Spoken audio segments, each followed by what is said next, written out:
નમસ્તે મિત્રો, તો સ્વાગત છે તમારા બધાનું ફરીથી આજના અમારા એક આ નવા વ્લોગમાં.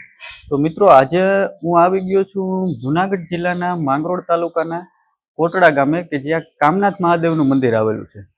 તો મિત્રો, કામનાથ મહાદેવના મંદિરે હું અને તમે આપણે ઘણી વખત આવેલા તો હોઈશું જ દર્શન માટે, પણ આપણે એમના ઇતિહાસની ખબર હોતી નથી.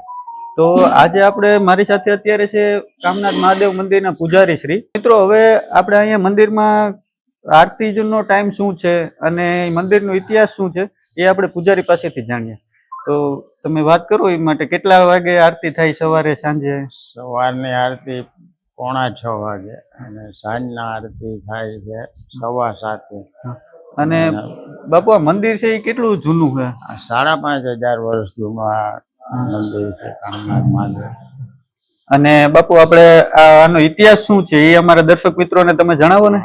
કૃષ્ણ અવતારનું આ મંદિર એમ કહે છે કે કૃષ્ણ ભગવાન જ્યારે છેલ્લા ભાલકા તીર્થે કૃષ્ણ અવતાર પૂરો થયો ત્યારે એમ કહે છે કે આ કામનાથ મહાદેવ મંદિરની છેલ્લી પૂજા કરે છે ભગવાને. એના અવશેષ શંખ, ચક્ર, ગદા, પદ્મ, આગળ કુંડ છે પદ્મકુંડ, પદ્મકુંડની અંદર આ પધરાવેલા અને આ પૂજા કરીને ભાલકા તીર્થે કૃષ્ણ અવતાર પૂરો થયો. એ તો હજારો વર્ષ આ મંદિર આની અંદર આખો રાફડો જામી ગયો. આ જમીનથી 18 ફૂટ નીચે છે આ શિવલિંગ. આ સ્વયંભૂ છે આ શિવલિંગ. આ આગળ કોટડા ગામ છે, અહીંયા કંકાવટી નગરી કનકસિંહ ચાવડાનું રાજ્ય હતું. એ ગાય આ રાફડા ઉપર દોવાઈ જતી. આ ખોદકામ કરતા શિવલિંગ નીકળ્યું અને આજે 1800 વર્ષ થયા છે. અને આ ભગવાનના અવશેષો અત્યારે હાલમાં પણ શંખ, ચક્ર, ગદા અને પદ્મ મળે છે આજુબાજુ. મિત્રો, આ શિવલિંગ છે ને જમીનથી 18 ફૂટ નીચે બાપુએ વાત કરીને એ પ્રમાણે સ્વયંભૂ પ્રગટ થયેલું શિવલિંગ છે. વર્ષો પહેલા બાપુ કે પ્રમાણે કે અહીંયા જે ગાય આવતી ને ઓટોમેટિક અહીંયા ગાય ઊભી જતી અને એનું દૂધ છે ને એ દોવાઈ જતું. અને એ પછી અહીંયા એ ખોદકામ કરવામાં આવ્યું કે આ રોજ આ જગ્યાએ જ ગાય આવીને અહીં દોવાઈ જાય, તો એ માટે થઈને ખોદકામ કર્યું. તો અહીંયા સ્વયંભૂ શિવલિંગ પ્રગટ થયેલી એમ. તો મિત્રો, અત્યારે રંગપુરથી આવેલા છે શ્રદ્ધાળુઓ અહીંયા રુદ્રી કરવા માટે. તો આપણે જીતભાઈ પાસેથી સાંભળીએ કે તમે રુદ્રી માટે અહીંયા આવ્યા છો. તો રુદ્રીમાં શું હોય જીતભાઈ? તમે અમારા દર્શક મિત્રોને જણાવો ને.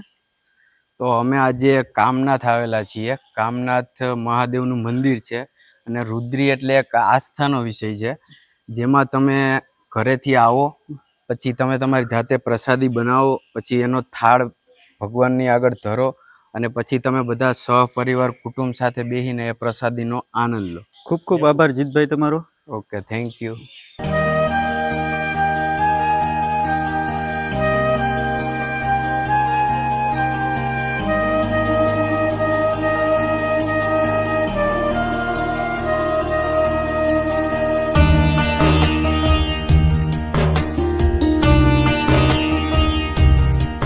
તો મિત્રો, અત્યારે મારી સાથે છે પાણીંદ્રા ગામથી કાંતિભાઈ પનારા.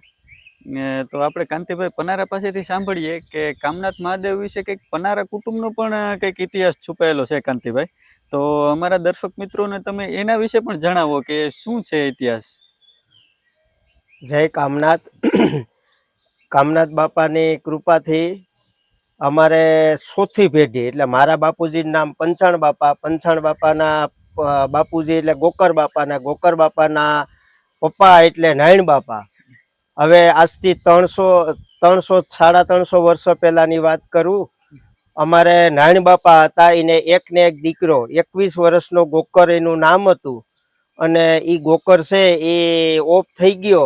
પછી નાયણ બાપા કે હવે મારે જીવીને શું કરવું. અમારા જે દાદીમાં હતા એમને એના પિયર મૂકી આવ્યા અને નાયણ બાપા છે એ કામનાથની જગ્યાની અંદર બેસી ગયા. અને એક ધારા, એક દિવસ, 2 દિવસ જય કામનાથ કરી અને આવી રીતના 7 દિવસ સુધી પણ પાણી અને અન્નનો ત્યાગ કરી અને નાયણ બાપા બેસી ગયા કે હવે કામનાથ આ જીવન છે ને એ તારા સમર્પણ, તારા શરણોમાં. આમ કરી અને નાયણ બાપાને કામનાથ બાપા પ્રસન્ન થયા કે એ નાયણ, તું આ શું કરે? તારા શરીરનો ત્યાગ આમ કરાય? તું ઊભો થા. ત્યારે નાયણ બાપાએ કીધું કે હવે મારે જીવીને શું કરવું? એક મારો દીકરો ગોકર હતો એ તમે લઈ લીધો, હવે મારે જીવીને શું કરવું? કે નહીં નહીં કે ઊભો થા તો હિંમત હારમાં, હજી તારે ત્યાં 3 દીકરા અને 1 દીકરી છે, પણ કે બાપા હવે મારે ત્યાં કે સંતાન થાય એવું નથી, કારણ કે મારે ત્યાં હવે પુત્ર નહીં થાય એવી પરિસ્થિતિ છે બાપા, હવે મારે શું કરવું?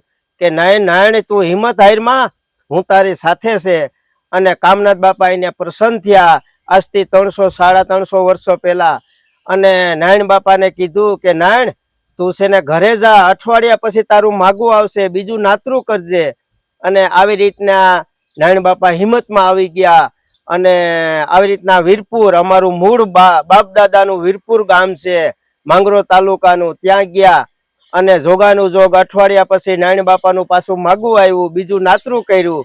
અને કામનાથ બાપાએ વસન આપ્યું હતું કે પેલું જ્યારે દીકરો અને દીકરી બેલડાના આવશે, અને જે પેલો દીકરો આવશે એનું નામ તારો દીકરો જે ગુજરી ગયો ગોકર પાડજે, અને એને હું નિશાની આપી, ત્રિશુલની નિશાની હશે, અને તારે અંશ પાછું ચાલુ થવાનું. અને આવી રીતના ભગવાનની કૃપાથી નારાયણ બાપાને ત્યાં પેલો દીકરો અને દીકરી આવ્યા. અને ત્યાંથી અંશ પછી બીજા 2 દીકરા, ગોકર બાપા પહેલા દીકરાનું નામ પાડ્યું, બીજાનું નામ મેઘજી બાપા પાડ્યું, અને ત્રીજાનું નામ આવી રીતના રત્ના બાપા પાડ્યું. અને આજે પણ કહેવામાં આવે કે પનારા પરિવારનું બીજું નામ એટલે દેવના દીધેલા કહેવાય. અને આવી રીતના કામનાથ બાપા ઉપર નારાયણ બાપાને પૂરી શ્રદ્ધા હતી. ખૂબ ખૂબ આભાર કાંતિભાઈ તમારો.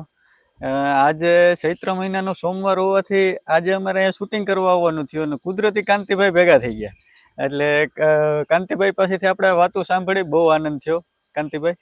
તો ચાલો મિત્રો, હવે આ વિડીયોને અહીંયા અંત કરીએ છીએ.